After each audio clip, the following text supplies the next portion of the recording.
Ai, kia ora koutou. Ko te Ranihaia Tahari taku ingoa no Ruatoki ahau I tipu mai o te mātatorutano o ngā tikana me ngā huatana tawhito o tōku iwi o Naitū.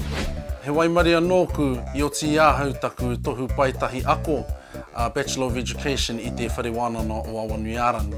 He miharo nōku ki waku kaiako, nā rātou nei ahau I āwhina I poipoi I tutuki ai I ahau waku mahi, I tutuki ai I au taku tohu. Mena kai a koe te reo e pupuri ana, I roto I tō whatu manao, I roto I tō nākau. E nākau nui ana koe ki tēnei taona tuku iho o tātou mātua o tātou tīpuna. Whāia tētahi tohu mai I te whare wānanga o Awanuiarani.